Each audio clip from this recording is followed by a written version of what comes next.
अभी हम लोग स्टडी करेंगे trace of A matrix and characteristics equation of A matrix. केले हैमिल्टन थ्योरम पढ़ने से पहले ये दोनों चीज़ का ज्ञान होना बहुत ज़्यादा जरूरी है। ठीक है, तो सबसे पहले देखते हैं ट्रेस ऑफ ए मैट्रिक्स क्या होता है। ट्रेस ऑफ ए मैट्रिक्स क्या होता है कि मान लेते हैं कोई मैट्रिक्स ये दिया हुआ है 2, 3, 5 और 8 दिया हुआ है। अगर मुझे ये 2x2 ऑर्डर का कोई मैट्रिक्स दिया हुआ है, इसका मुझे ट्रेस अगर मुझे फाइंड आउट करना है तो फाइंड आउट करने का तरीका क्या होता है। Trace of A matrix, trace of A matrix A is equal to क्या होता है, sum of principal diagonal element. Sum of principal diagonal element कहने का मतलब ये हुआ कि 2 और 8 का सम। तो 2 और 8 का सम कितना हो जाएगा हमारा, क्या हो जाएगा हमारा 10 हो जाएगा। यही हो जाएगा हमारा ट्रेस ऑफ ए मैट्रिक्स। अगर हमारे पास कोई मैट्रिक्स, सपोज दैट ये क्वेश्चन फर्स्ट हो गया, सेकंड क्वेश्चन लिखते हैं। कोई मेरे पास मैट्रिक्स है 3x3 ऑर्डर का, 2, 3, 0, 1, 5, 2 है और 3, 2, 1 है। ये हमारा 3x3 ऑर्डर का कोई मैट्रिक्स है सपोज दैट। और इसका अगर मुझे ट्रेस फाइंड आउट करना है, trace of A matrix find out करना है, तो कुछ नहीं करना होगा। क्या करना होगा भाई, trace of A is equal to क्या लिखेंगे, 2 + 5 + 1 इज इक्वल टू हमारा कितना आ जाएगा, 8 आ जाएगा। यही हो गया हमारा ट्रेस ऑफ ए मैट्रिक्स। ठीक है, ये तो ट्रेस ऑफ ए मैट्रिक्स तो समझ में आ गया होगा। अब हम लोग सीखेंगे characteristics equation of A matrix. ठीक है, क्योंकि केले हैमिल्टन थ्योरम में पढ़ने से पहले ये दो चीज़ों का नॉलेज होना बहुत ज़्यादा जरूरी है, तभी आप केले हैमिल्टन थ्योरम को अच्छा से कर पाएंगे। देखिए, characteristics equation of A matrix होता है क्या है। सपोज दैट कोई मैट्रिक्स हमारे पास दिया हुआ है ए, ठीक है, और इसका हमको कैरेक्टरिस्टिक्स इक्वेशन फाइंड आउट करना है। यहाँ पर मान लेते हैं कि 2x2 मैट्रिक्स दिया हुआ है 3, और यहाँ पर मान लेते हैं 4 दिया हुआ है, राइट। इसका एक कैरेक्टरिस्टिक्स इक्वेशन मुझे क्या करना है, फाइंड आउट करना है। एक तो ये तरीका क्या होता है कि आप सबसे पहले कैरेक्टरिस्टिक्स मैट्रिक्स अगर आप फाइंड आउट करना चाहते हैं तो लेमडा आई, ये हो गया आपका कैरेक्टरिस्टिक्स मैट्रिक्स। ठीक है, और इसको जब डिटर्मिनेंट को अगर जब 0 कर देंगे, ये मैट्रिक्स फाइंड आउट करने के बाद डिटर्मिनेंट फाइंड आउट करके अगर 0 की इक्वल कर देंगे तो ये हो जाएगा कैरेक्टरिस्टिक्स इक्वेशन हो जाएगा। क्या हो जाएगा, ये कैरेक्टरिस्टिक्स इक्वेशन हो गया। इसका मतलब ये हुआ कि अगर हम इसको ऐसा अगर सॉल्व करते हैं, अगर मेरे पास कोई मैट्रिक्स दिया हुआ है, पहले तो आप मैट्रिक्स फाइंड आउट कर लीजिए। ये कैरेक्टरिस्टिक्स इक्वेशन हुआ क्योंकि मुझे इक्वेशन ही फाइंड आउट करना है।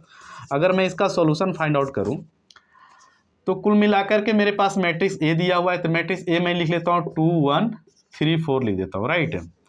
और माइनस लेमडा और आइडेंटिटी मैट्रिक्स, तो 1, 0, 0, 1, ये हमारा आइडेंटिटी मैट्रिक्स हो गया। अगर ये 2x2 ऑर्डर का है तो आइडेंटिटी मैट्रिक्स भी हमारा क्या लेना होगा, 2x2 ऑर्डर का ही लेना होगा। ठीक है, अगर ये मैट्रिक्स 3x3 ऑर्डर का होता है तो आइडेंटिटी मैट्रिक्स भी हम क्या लेते, 3x3 ऑर्डर का ही लेते। तो अब हम इसको जब सॉल्व करते हैं तो देखते हैं ऐसा कि 2, 1, 3, 4, और यहाँ पर इसको माइनस लेमडा से मल्टीप्लाई कीजिएगा तो क्या हो जाएगा, minus lambda 0, 0 minus lambda, right. और जब इसको सॉल्व कीजिएगा तो आपको एडिशन ऑफ ए मैट्रिक्स आपको पता है, तो क्या हो जाएगा 2 माइनस लेमडा 1, 3, और यहाँ पर क्या हो जाएगा 4 माइनस लेमडा हो जाएगा। जब आप इसको सॉल्व कीजिएगा तो कैरेक्टरिस्टिक इक्वेशन कैसे आ जाएगा, 2 माइनस लेमडा, अच्छा इसका डिटर्मिनेंट, ये तो कैरेक्टरिस्टिक्स मैट्रिक्स हो गया। अब हम कैरेक्टरिस्टिक्स इक्वेशन फाइंड आउट करना चाहते हैं, देन इसका हमको डिटर्मिनेंट फाइंड आउट करना होगा। तो ये हो गया हमारा 2 माइनस लेमडा 1, 3 और 4 minus lambda is equal to क्या हो जाएगा, ये 0 के इक्वल हो जाएगा, क्योंकि मुझे इक्वेशन फाइंड आउट करना है, राइट। अब ये क्रॉस मल्टीप्लीकेशन कीजिए, ऐसा 2 माइनस लेमडा और 4 माइनस लेमडा, और इसको इसके साथ माइनस के साथ करेंगे तो कितना हो जाएगा, -3 is equal to 0। Then we can write, इसको क्या लिख सकते हैं, 2 2 जा 4, 4 2 4 जा 8 हो जाएगा, और -2 लेमडा, -4 लेमडा और plus lambda square -3 is equal to 0। तो ये हमारा कितना आ जाएगा, ये आ जाएगा हमारा लेमडा स्क्वायर यहाँ पर आ जाएगा, और इसको जब सॉल्व कीजिएगा तो -6 लेमडा और ये हो जाएगा हमारा कितना हो जाएगा, 8 में से 3 जाएगा तो कितना हो जाएगा, 5 बचा यहाँ। ये हो गया हमारा which is the characteristics equation of this matrix. इस मैट्रिक्स का क्या कहलाता है, ये कैरेक्टरिस्टिक्स इक्वेशन कहलाता है। और बस इतना ही याद रखना है कि कैरेक्टरिस्टिक्स अगर इक्वेशन मेरे को पता चल गया तो केले हैमिल्टन थ्योरम कुछ नहीं, बस इतना ही बोलता है कि ये कैरेक्टरिस्टिक्स इक्वेशन को सेटिस्फाई करेगा। कौन सेटिस्फाई करेगा, ये मैट्रिक्स करेगा। मतलब जहां जहां पर लेमडा दिया हुआ है वहां वहां पर हम लोग क्या कर सकते हैं, ये मैट्रिक्स ए हम लोग लिख सकते हैं। जब इसको सॉल्व कीजिएगा तो यही चीज आएगा, मतलब इक्वल सेटिस्फाई करेगा। इस इक्वेशन को क्या करेगा, वो सेटिस्फाई करेगा। केले हैमिल्टन थ्योरम यही बोलता है कि ये इक्वेशन को बाय केले हैमिल्टन थ्योरम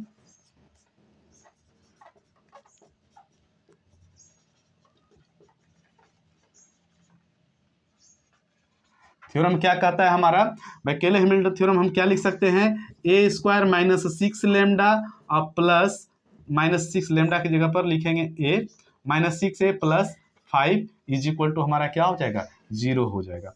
यही बाय केले हैमिल्टन थ्योरम हमको कहता है कि सबसे पहले क्या कहता है हमारा, कि कोई मैट्रिक्स दिया हुआ है उसका कैरेक्टरिस्टिक्स इक्वेशन हम लोग फाइंड आउट करेंगे। और यही जो कैरेक्टरिस्टिक इक्वेशन जो होगा वो मैट्रिक्स, ये कैरेक्टरिस्टिक इक्वेशन मैट्रिक्स ए जो है कैरेक्टरिस्टिक इक्वेशन को क्या करेगा, सेटिस्फाई करेगा। ठीक है। और ये जो मैट्रिक्स होना चाहिए स्क्वायर मैट्रिक्स होना चाहिए। सबसे पहली बात क्या होना चाहिए, स्क्वायर मैट्रिक्स होना चाहिए सबसे। और देखिए यहाँ कैरेक्टरिस्टिक्स इक्वेशन फाइंड आउट करने का एक और तरीका है जो कि शॉर्ट में है, वो मैं बताता हूं। वो शॉर्ट क्या है कि अगर मुझे इतना नहीं करना है, लंबा चौड़ा नहीं करना है, तो कुछ नहीं, ये 2x2 ऑर्डर का मैट्रिक्स है। कितने ऑर्डर का मैट्रिक्स है, 2x2 ऑर्डर का। ये पहले ध्यान में रखना है, 2x2 मतलब 2x2 ऑर्डर का अगर कोई मैट्रिक्स होगा तो वो क्वाड्रेटिक इक्वेशन बनाएगा। क्या बनाएगा, यहाँ पे क्वाड्रेटिक इक्वेशन बनाएगा। कुछ नहीं करना है, ये हमारे पास मैट्रिक्स दिया हुआ है, बस यहाँ ये करना है। कैरेक्टरिस्टिक्स इक्वेशन लिखने से पहले हम लोग क्या करेंगे, लेमडा स्क्वायर, यहाँ प्लस है तो माइनस पी लेमडा और plus -p lambda plus q is equal to 0, यही है। अब बोलिएगा वेयर p क्या होता है और q क्या होता है, तो देखिए मैं अभी तुरंत बताता हूँ। p जो होता है वो ट्रेस ऑफ ए मैट्रिक्स होता है। p क्या होता है भैया, ट्रेस ऑफ ए मैट्रिक्स। तो ट्रेस ऑफ ए मैट्रिक्स जल्दी से बताइए, 2 + 4 कितना हो गया, 6 हो गया। तो लेमडा स्क्वायर -6 लेमडा, पता चल गया। और Q क्या होता है, Q determinant of A matrix. Q क्या बताए थे हमने, डिटर्मिनेंट ऑफ ए मैट्रिक्स। तो ये दोनों को मल्टीप्लाई किए, 2 4 जा 8, 8 में से 3 जाएगा तो क्या बच जाएगा, यहाँ पे हमारा 5 बच जाएगा। यही हमारा आ गया डायरेक्ट। दोनों सेम दिख रहा है कि नहीं दिख रहा है, दिख रहा है कि नहीं दिख रहा है। ये इक्वेशन और ये इक्वेशन में ज़्यादा डिफरेंस है क्या, नहीं है। इसको आप डायरेक्ट पता कर सकते हैं कि आपके पास अगर 2x2 ऑर्डर का मैट्रिक्स दिया हुआ है तो अगर उसका कैरेक्टरिस्टिक इक्वेशन लिखना है तो इतना लंबा चौड़ा करने की कोई ज़रूरत नहीं है। सीधा लिखिए lambda square -p lambda plus q is equal to 0, where p is equal to क्या होता है, ट्रेस ऑफ ए मैट्रिक्स, और q क्या होता है, determinant of A matrix. Determinant of A matrix हम यहाँ से फाइंड आउट करके यहाँ लिख दिए। और p का वैल्यू क्या बताए थे, trace of A matrix. Trace of A matrix क्या होता है, sum of principal diagonal elements of A matrix. उतना लंबा चौड़ा नहीं समझना, यहाँ समझिए। इसको और इसको क्या कर देना है, जोड़ देना है। ये दोनों को क्या कर देना, इसी को बोलते हैं प्रिंसिपल डायगोनल एलिमेंट्स। ये वाला डायगोनल को, ना कि इधर वाला को, ठीक है ना। इधर वाला को हम लोग क्या करेंगे, जोड़ देंगे तो हमारा क्या आ जाएगा, ट्रेस ऑफ ए मैट्रिक्स आ जाएगा। इसका डिटर्मिनेंट हम लोग फाइंड आउट कर देंगे, यहाँ पर पुट कर देंगे। यही हमारा हो गया characteristics equation of A matrix. Okay, ये कैरेक्टरिस्टिक्स इक्वेशन हुआ। अब इस बाय केले हैमिल्टन थ्योरम क्या कहेगा कि इस कैरेक्टरिस्टिक्स इक्वेशन को वो सेटिस्फाई करेगा। कौन सेटिस्फाई करेगा, ये मैट्रिक्स सेटिस्फाई करेगा। मैं उसको सेटिस्फाई करके भी दिखा दूंगा आपको। चलिए देखते हैं सेटिस्फाई करता है कि नहीं करता है। देखिए यही हमारा कैरेक्टरिस्टिक्स इक्वेशन है और ये हमारा मैट्रिक्स है, ठीक है। यहां तक तो आपको पता चल ही गया।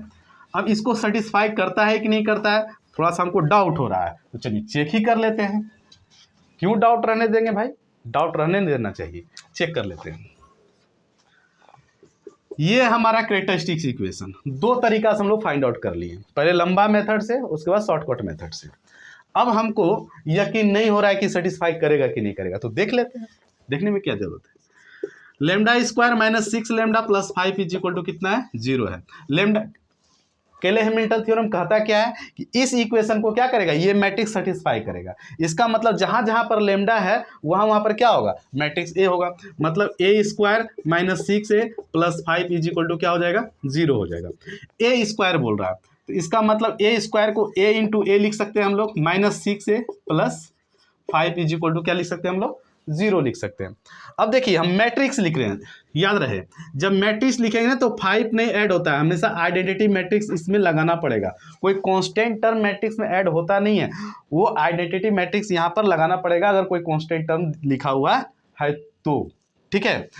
अब यहाँ पे क्या करना होगा, ए इंटू ए मैट्रिक्स है, यहाँ पे दिया हुआ 2 1 3 4 माइनस 6 2 1 3 4 प्लस 5 आइडेंटिटी मैट्रिक्स हो गया 1 0 0 1, ये हो गया।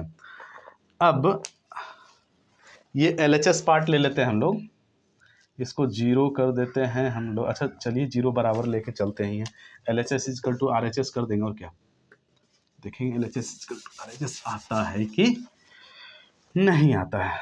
अच्छा यहाँ पर तो a इंटू ए है ना, तो एक बार और मैट्रिक्स लिखना पड़ेगा ना, 2 1 3 4, ये हो गया। अब इसको क्या करेंगे हम लोग, मल्टीप्लाई करेंगे, ठीक है। इसको इसके साथ मल्टीप्लाई किया 2 2 जा कितना हो जाएगा 4, और यहाँ पर हो जाएगा प्लस 3 हो जाएगा, ठीक है। इसको इसके साथ मल्टीप्लाई करेंगे तो 2 और ये क्या हो जाएगा प्लस 4 हो जाएगा, और फिर इसका काम तो इसके और इसके साथ हो गया।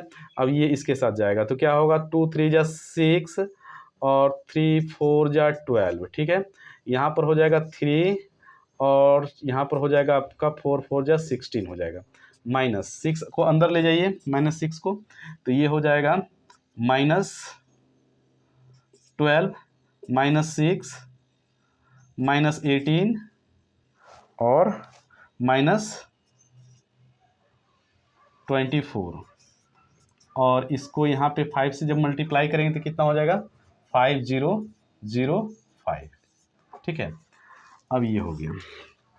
इस दोनों को अगर हम ऐड करते थे कितना हो रहा है, ये दोनों को अगर हम ऐड करते हैं तो 4 + 3 कितना हो जाएगा भाई, 12 हो जाएगा। नहीं 7 + 6 और ये हो गया आपका 18, ये 19 प्लस -12 -6 -18 -24 प्लस 5005, और ये 0 के बराबर हमको दिखाना है, 0 मैट्रिक्स के बराबर दिखाना है, मतलब 2/2 का 0 मैट्रिक्स आएगा, ठीक है। 0 0 0 0 आएगा, ये जो मैट्रिक्स आएगा यहाँ पे 0 0 0 0 आएगा, 0 0 0 0 आएगा। इसको बार बार लिखना, ऐसा ही मैट्रिक्स आएगा, ठीक है। तो अब देखिए 7 + 5 कितना हो गया 12, और 7 + 5 12, और ये -12, ये हो जाएगा। फिर इसको और इसको जोड़िएगा तो कितना हो जाएगा 6 - 6 + 0 18 - 18 18 - 18 + 0, ठीक है। ये दोनों तो पहले ही हम जोड़ दिए थे, यहाँ पर ऐसा जोड़ना चाहिए था 7 - 12 + 5 जोड़ना चाहिए था, 19 - 24 और +5, ठीक है। अब इसको जब सॉल्व कीजिए तो क्या आएगा 0 आएगा, इसको जब सॉल्व करेंगे तो क्या आएगा 0 आएगा, इसको जब सॉल्व करेंगे तो क्या आएगा 0, और इसको भी सॉल्व करेंगे तो कितना आएगा 0 आएगा। इसका मतलब ये हो गया कि मैट्रिक्स जो है, ये मैट्रिक्स ए स्क्वायर मैट्रिक्स जो है वो कैरेक्टरिस्टिक इक्वेशन को क्या किया, वो सेटिस्फाई किया। इसका मतलब ये हुआ कि केले हैमिल्टन थ्योरम जो बोल रहा था कि every square matrix satisfy it's characteristics equation, तो ये या तो आइजन वैल्यू इक्वेशन जिसको कहते हैं वो इसको क्या कर रहा है, सेटिस्फाई कर रहा है, ठीक है। Thank you.